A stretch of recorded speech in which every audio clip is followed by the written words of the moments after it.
Hello and welcome to the big fight, which for the next, well, however many days are left, is going to be really about the elections, what is happening, all the various issues, all the various candidates, lots and lots of special shows coming to you on the big fight. But today we're going to be discussing one of the most crucial aspects in this and all other elections, the concept of money power, muscle power also, but also the money power which some people say is being misused. And we did hear the Election Commission saying they're going to be keeping a tight watch on the expenditure.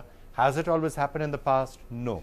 Is money power abused? Quite often the answer is yes. Can something be done about it? And is there undue influence being played by corporates? Well, that's also an allegation that is being increasingly made. So where do we stand in all of this? We are going to find out over the next hour or two. And let me start off right here in the studio.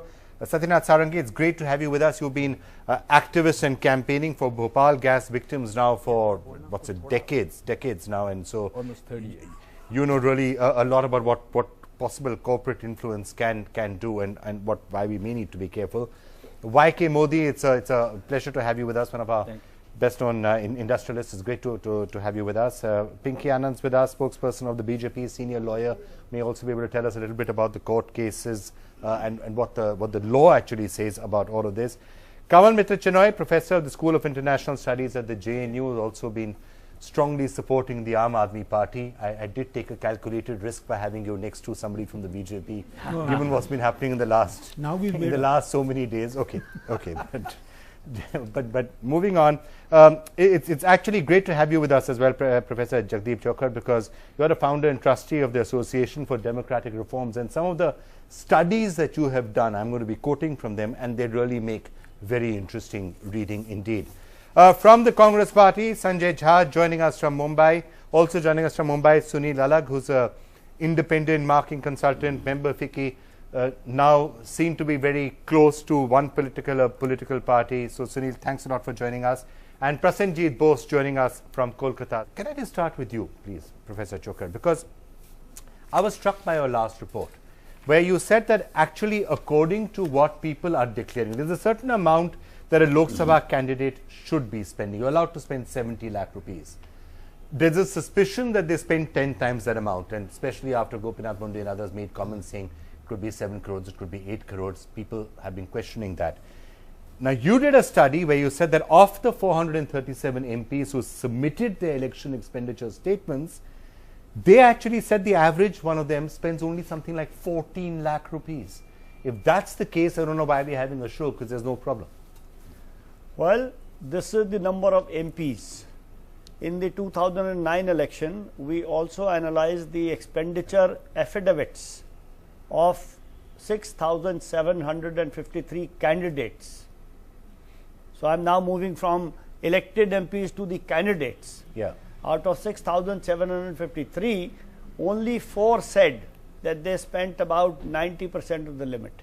And at that time, the limit was much lower. It's not 70 lakhs, is it right now? The limit then was 30 said they spent about 75% of the limit. So 6,753 minus 34 is 6,713. Said they spent between 45% to 55% of the limit. What's the penalty for submitting a false declaration? Submitting for a false declaration an affidavit is 2 years of imprisonment, which means disqualification. Okay. So can I now just try and understand? Before I come to the rest of it, let me just ask the political parties this question. I'm not saying I disbelieve those numbers, and who am I to say I disbelieve those numbers, but it doesn't seem to make, it's not what the popular perception is. And if that's the case, fine, every candidate, there's a 70 lakh rupee expenditure limit right now. If at that time in 2009, most people spend 15 lakhs or 20 lakhs, then we are good to go. There's no real issue. For some reason, I find that hard to believe. No, you say you're no one to challenge it. At the same time, instead of holding your nose from here, you actually come down from the other side and challenge it. So I'm questioning. Okay, I'm not challenging it. I'm questioning it. Is that really a correct number? That is what is declared. That is what appears to be there. That is what we can say. Vikram, you don't expect me to go beyond that situation, do you?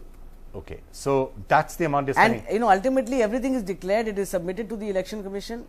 Those returns can be verified. They can be counter checked. So just talking about it and saying I believe it, I don't believe it. Take action.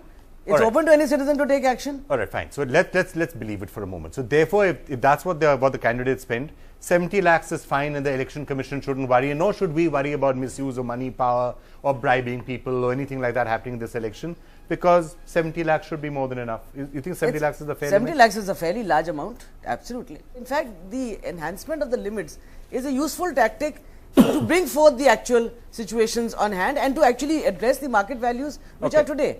I'm okay. So let me just come up. So Sanjay Jha, first of all, let me ask you that overall point.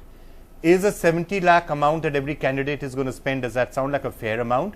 And if I'm sounding skeptical, which I must confess I am, about the fact that candidates, if they really spend only 15, 20 lakh rupees in the last election, do you in any way share my skepticism? If you look at 2009 and 2014, I mean, the entire digital landscape has transformed remarkably, at least in the urban part of India. And you know, the media buying, if you look at media costs, they have also actually become a lot more competitive. So for example, if today a lot of parliamentarians are planning a social media campaign, I mean, you actually make it viral. It is very low cost. In fact, for many, no, so you're saying from 14 lakhs, which they spent last year, is going to come down to 10 lakhs. So you know, there are. No, so you're saying from spending 14, 15 lakhs last time. No, I'm just saying that there are other costs. There are other costs, or there are other costs that the candidate may want to acquire, which is maybe in terms of direct marketing, which is perhaps in hoardings and billboards, etc. So I mean, of course, don't forget there are certain hygiene costs like transport and fuel which people have to spend on. But I do believe that an enhanced expenditure limit makes it more reasonable. It doesn't mean that a candidate is going to spend it, but it just defines a parameter that seems to be more fair and I think equitable, given the fact that you have inflation, you have to look at higher costs. At the same time, it is coincided with new media platforms that are also relatively cheaper. Can I just ask you now? Here's one of the reasons. Why am I skeptical? Here's one of the reasons I'm skeptical. According to your study, 418 MPs, 96% of those who filed, 418 MPs say they did not spend a single rupee on any campaign worker. 96% of MPs, not a single rupee was spent on any campaign worker. Something like 8% said they did not spend any money on any public meeting or any procession. 8% said that. That's great. 5% said they did not spend any money on any campaign material. No gates, no arches, no banners, nothing like that. And very interestingly, 73% said that the political parties didn't give them any money for this. This is all from their own pocket. You're also looking somewhat skeptical. I am completely skeptical. Everybody who files an election expenditure affidavit lies, plain and simple. And everybody lies. I said 6,713 candidates out of 6,753. Every candidate lies. Therefore, who is going to file an election petition against another person? Because everybody is lying. Okay. This is a huge lie being perpetrated on the nation. Every person who contests elections says they don't spend any money, but there is a hue and cry to increase the limit. Vikram, I disagree the question with is that. not. I thought you disagree with that. I'm going to give both you and let me finish. Yeah. The question is not. No, and I'll tell you why. Whether the increase from 2004 and 2009 to 14 is justifiable. The question is, why do such large 99% people say they spend half the limit, then they want the limit to be increased. I don't know how to reconcile these two things. Okay. Quickly respond, Sanjay. Such blanket generalization is extremely unhealthy and uncalled for. There have emerged a lot more competitive and it's a sweeping generalization. Hang on, Sanjay. It's a sweeping generalization. But here's a generalization. 96% of MPs say they did not spend a single rupee on any campaign worker. This is also a sweeping generalization. Not a couple, not a glass, not a samosa. That's what they're saying. Where do these figures come from? From the affidavits of candidates. He's got the figures from the affidavits of the candidates. Of candidates. On one hand, the statement made by Professor is that less than 50% anybody has claimed to spend. That is one statement he made. The second statement he makes, if I understand correctly, is that 96% people have declared that they have not spent any money on elections. How do you reconcile these two? On a campaign worker, they're saying 96% said we didn't spend any money at all on any campaign worker. Principally, but that when you have people work, of course it is possible. When you have political people working for you, they don't charge money. I don't think you cheat across party lines. Okay, let me ask somebody who was with a political party in 2009, not quite that anymore. Prasenjit Bose, are these, so we're trying to figure out how much abuse of money power there is in this entire election. I want to make 2 or 3 points. First tell me how much money did the CPM spend in 2009? Prasenjit, tell me a direct question. How much did the CPM spend in 2009 on election campaigns in an average constituency? You see, I mean, it's very difficult for me to say, but I'm idea, sure that they would have abided by the election commission limit. No, CPM is sometimes. See, I have a different point to make. My point is, first of all, I think that all these expenditure statements are completely bogus, and I will make this sweeping generalization because there is absolutely no scientific basis to even verify. No candidate has ever been disqualified in the recent past because of overspending. So nobody takes this seriously. Okay. Let us face facts. Okay. Do we really think that our elections, the way they are structured, it offers level playing field to all candidates?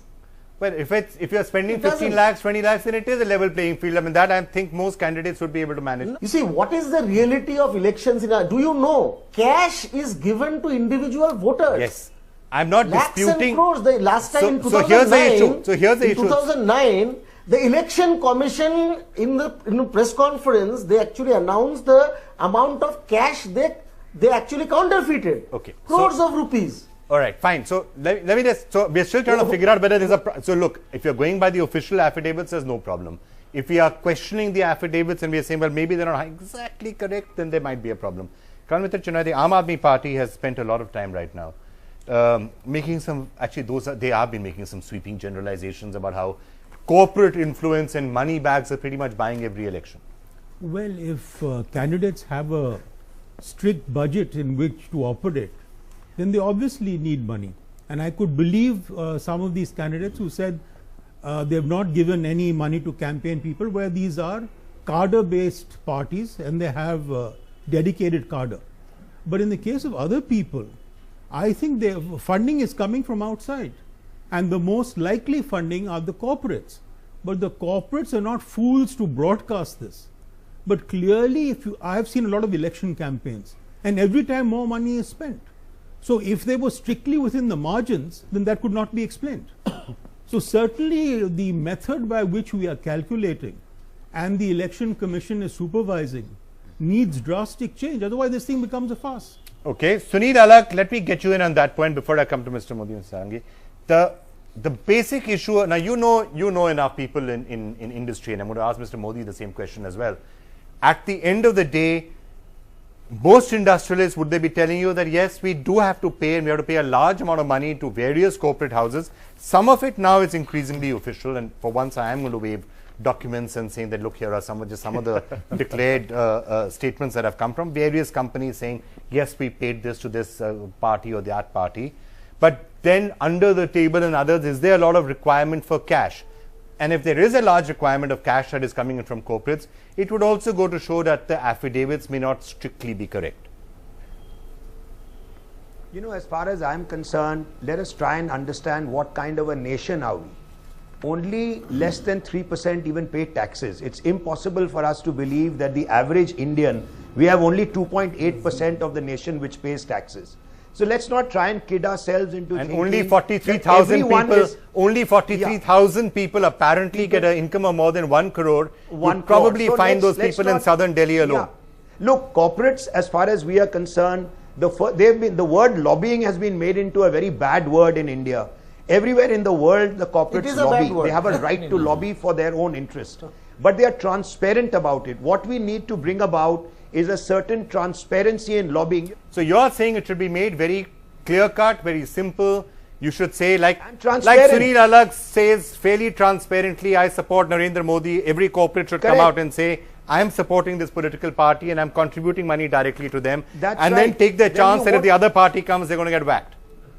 Can I just quickly say 1 second, Vikram, let me finish. One minute, Prasenjit, 1 minute, let me finish. Prasenjit, 2 seconds, let him finish. Let him finish and I'll come to you. Let me finish my argument. I'm going for fascism. He's arguing not for democracy, but fascism. Prasenji, 2 seconds. We'll come to fascism and all in 2 seconds. Fascism will come. Look, as far as what is in America, Donald Trump will come and support the Republican Party. Obama doesn't go after him when he gets elected. When is the political world deciding to also become transparent? Tell the whole corporate world, be transparent about whatever you want to do. We are not going to come after you. All parties have to get together and say it. Okay. Then you will get transparency. Where are the political parties being transparent? You are compelling people.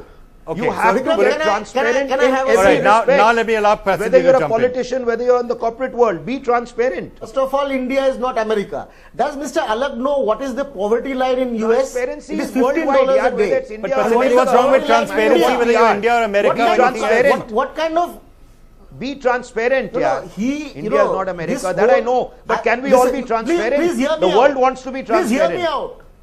Okay. Please hear me out. Don't shout. Okay. The we are point hearing you now. is, you yourself mentioned, what is the number of people who have income more than 1 crore? It's only a few thousand. Now, you look at the MPs. The same Association of Democratic Reform will tell you that out of 543 MPs, you are only having, almost 300 MPs have income and assets more than 1 crore. So you are having a very thin section of the population which are getting represented in parliament today. Okay. And it is precisely because of the kind of, you see today, I want to campaign in the election, will Mr. Ambani provide his jet for me? Go ask him. Why don't you ask him?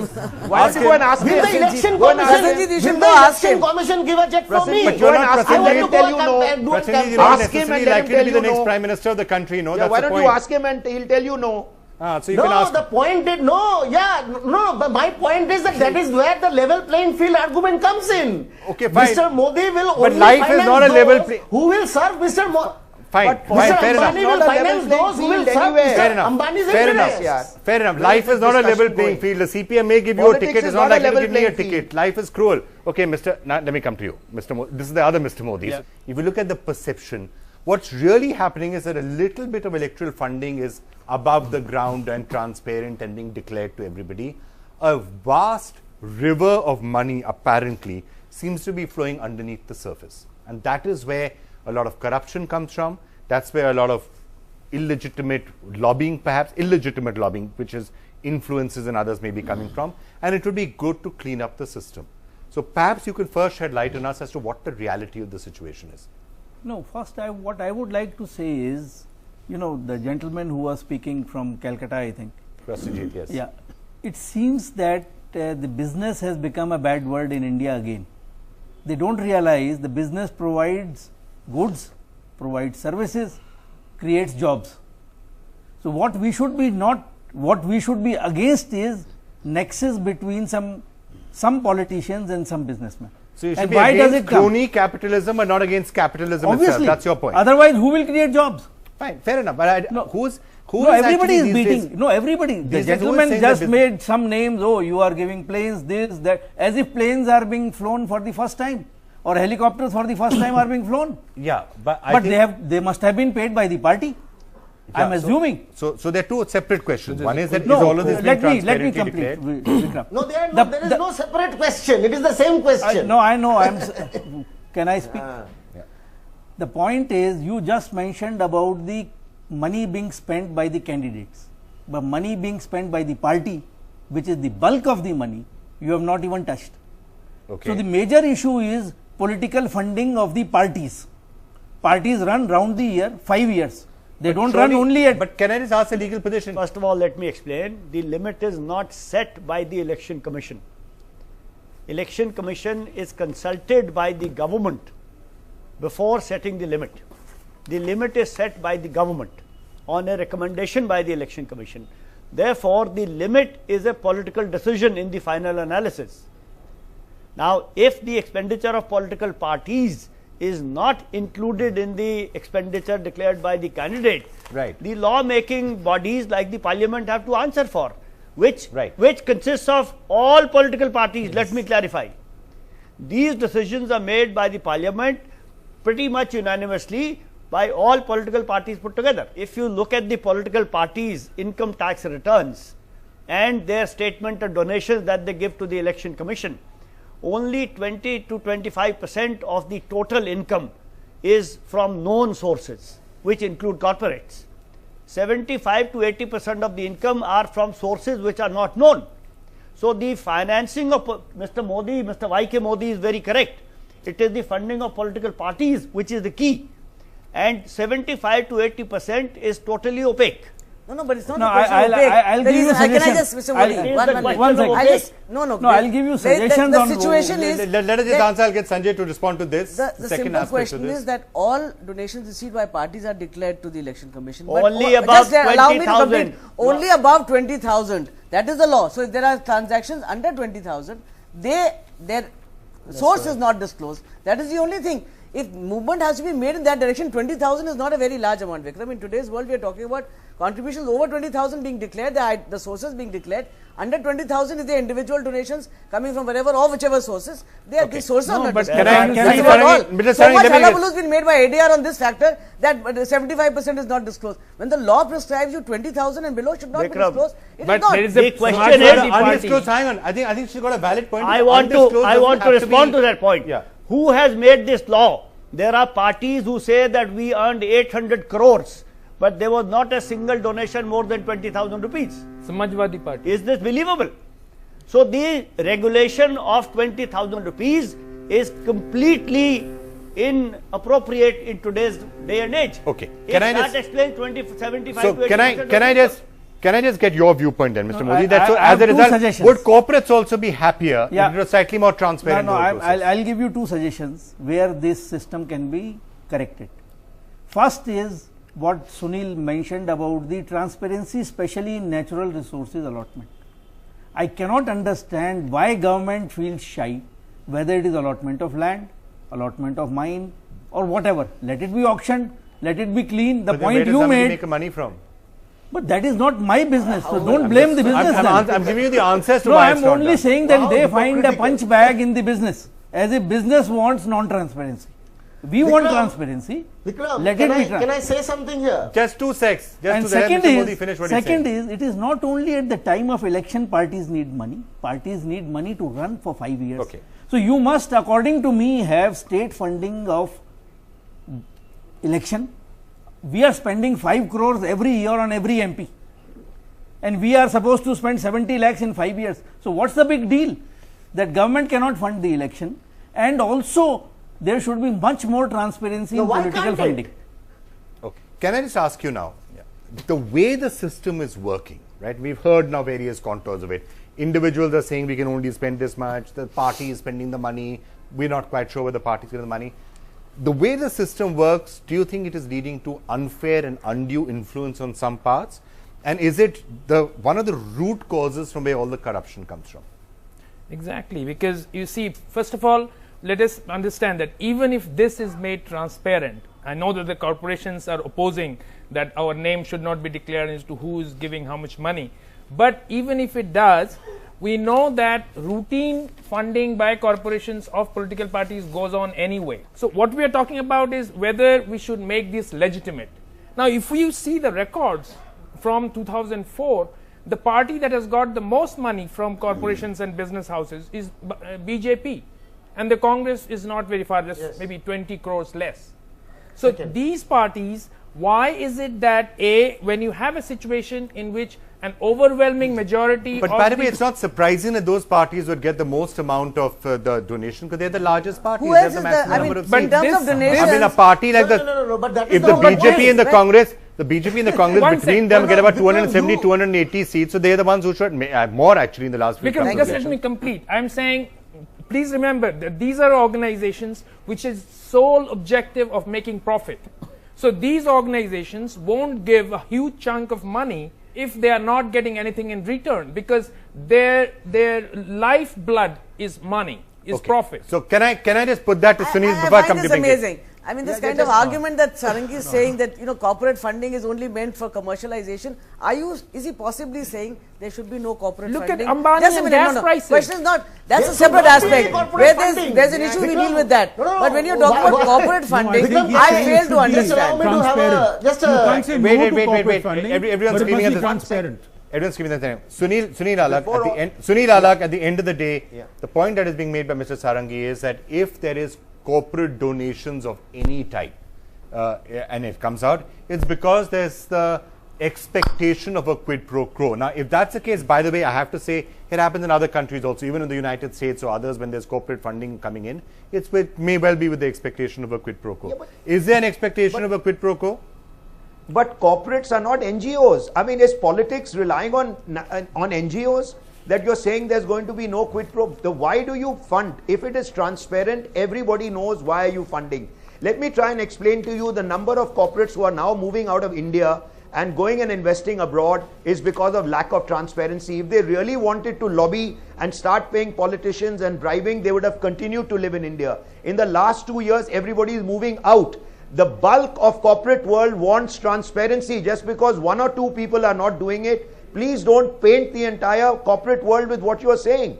Everyone wants to move out and do work in Malaysia or XYZ because they are transparent over there. Please allow me to say something. We get vindictive about those who give. If you don't win, we will go after you. Why did you not pay for me? Why did you pay for someone else? So there has to be a change in the politicians. We have to change the political system. You know how many years and the corporate world is really wanting to change. Please remember, as Mr. Modi said, YK here, who said, look, we are the ones who are going to give employment. We are the ones who are going to set up factories. We are the ones that are going to help in the development. If you're going to keep telling us, then we'll go. Every politician. Okay, Mr. Alagh, we heard you. I'm trying to move on. Prasenjit, you have to respond to that. You know, I don't want to respond to Mr. Alagh. I mean, I think what Mr. Alagh is saying is so shameless. He's basically saying that corporates should be allowed to twist India's policies. Transparently allowed. They should be allowed to do whatever. Only do it transparently. Transparent. No, so what do you want is transparent.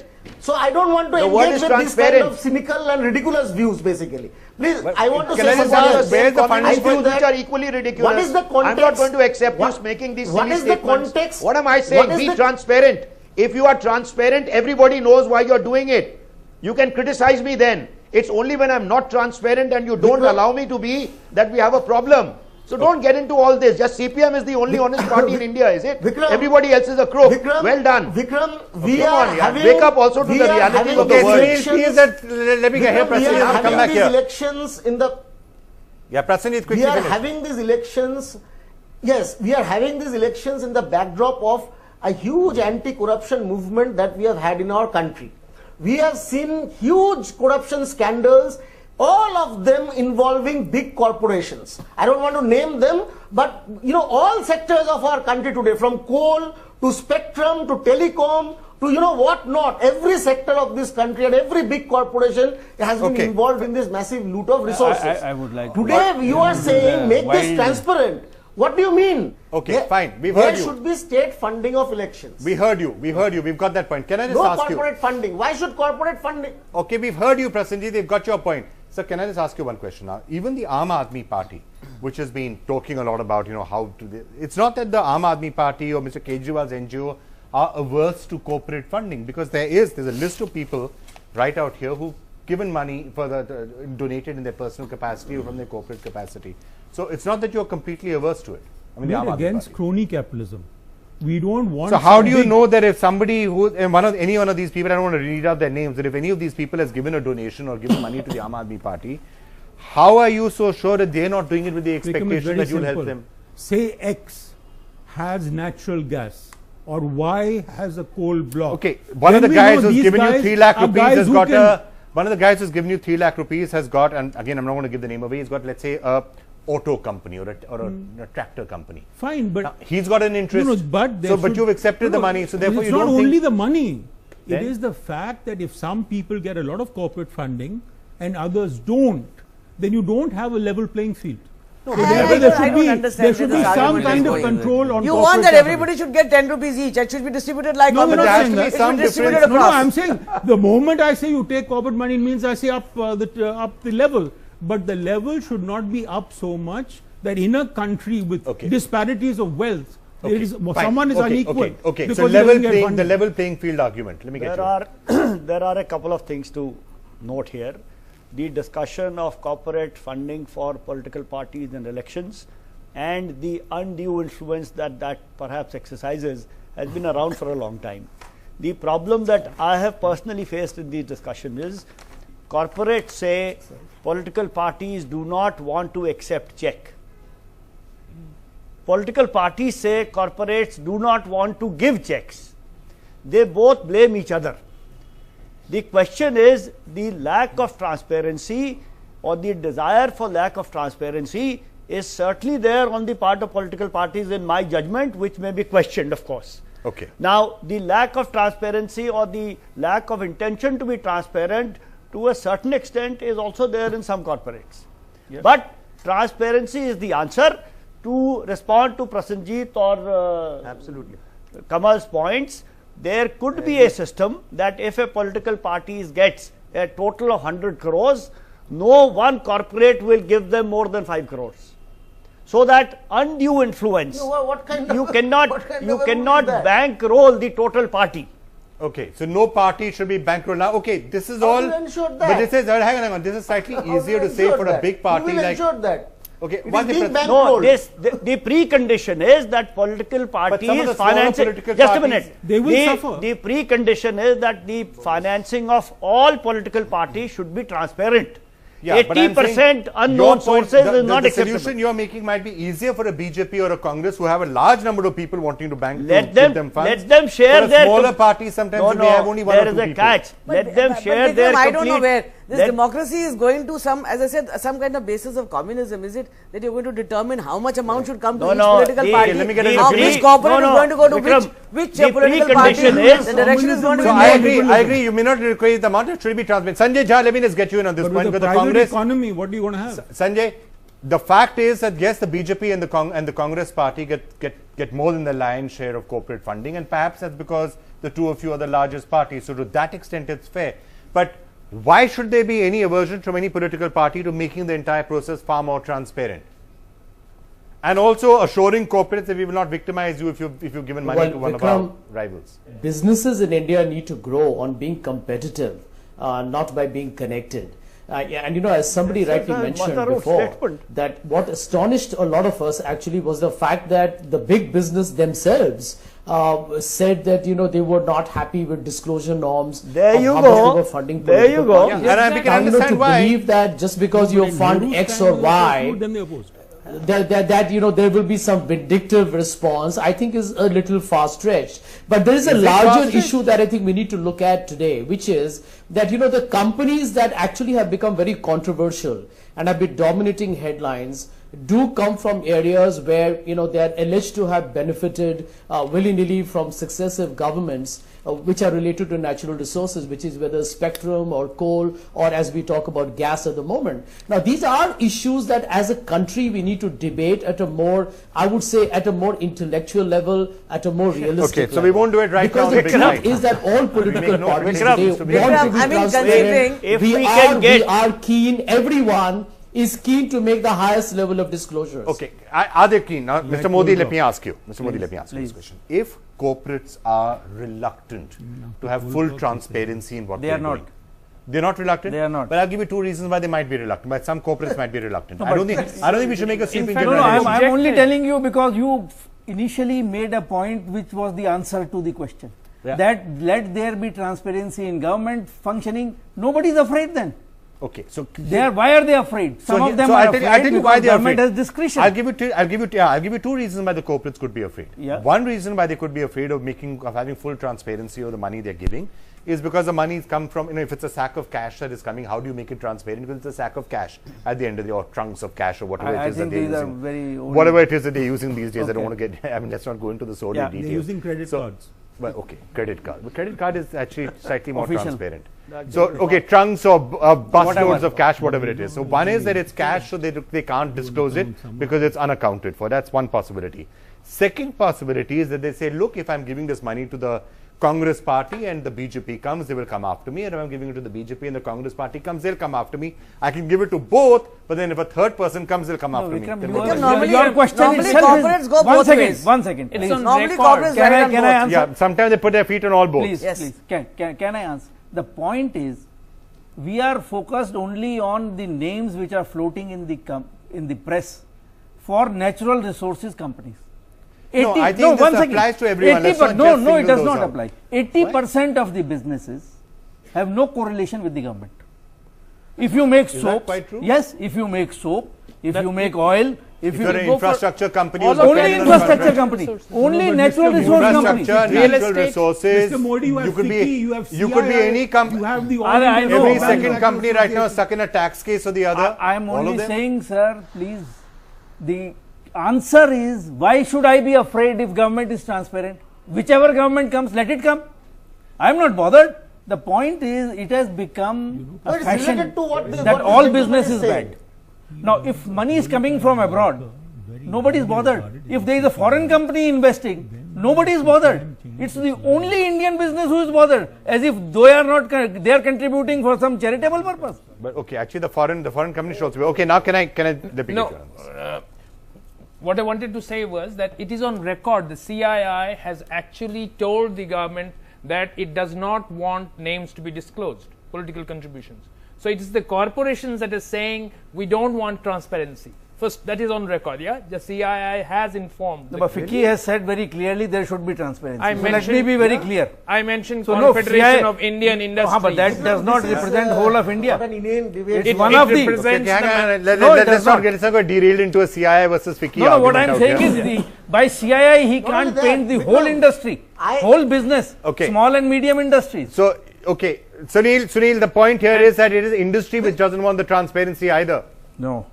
No, let me tell you, if the industry doesn't want transparency, it's frightened of vindictiveness. See, now today what has happened is the media is very active. Let's assume that an industrialist comes and gives a lot of money to Congress and BJP comes to power and BJP doesn't give it a project on which is not a transparent system. Media will go after him saying, oh, because he's been giving money to Congress, you're not giving it. You will compel every politician to be transparent. It's about time today.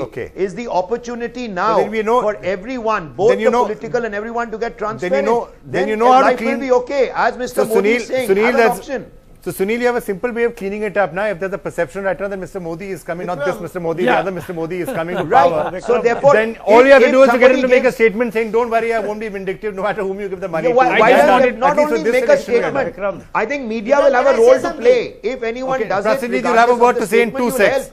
All right. Can I just get you to finish what you were saying, then I want to turn to the audience. When you have a situation when all this is legitimized and transparent, you are going against the very ethos of the Constitution. No, so you're saying... We must remember... You're saying that if you make corporate donations transparent, you're saying what Prasenjit is saying to some extent, that if you allow it legitimately, you will have an even more... There is a slight difference here. If you make it transparent, then the legitimacy or illegitimacy can be seen and discussed and pointed out. But he and Prasenjit have a different point. Legitimacy and transparency are not identical. Please allow me to make a point here. So it does not become Kamal is saying allow it, but have it up to a limit. Prasenjit, your point now. There is no issue that the corporate donations will come and must come. Whether you choose to have a limit, if you choose to have another arrangement, that's one part of it. If you have transparent working of the government whereby allocations of any kind, natural resources, infrastructure, blah, blah, blah, are made on defined guidelines, obviously there will be no room for vindictiveness against corporates. So therefore, corporates will not be discriminated against, even if a party wants. But thirdly, Vikram, just the last, black money. That has to come in. BJP has been fighting for the black money to be ended and to be brought in from all the various sources that are hanging around. That is the real key of half the trouble in any case. Okay, Prasenjit, can I just come to you after the break? I'm just taking a break. I'm taking a break. I'm just coming back to you after the break. I promise you. I swear. I'll go to the audience and come to you. So, quick break right now. Then we'll be back. I promise. My hand on my heart. I will give you a chance to speak, Prasenjit. I'm going to take a very quick break. We'll be back in just 2 minutes.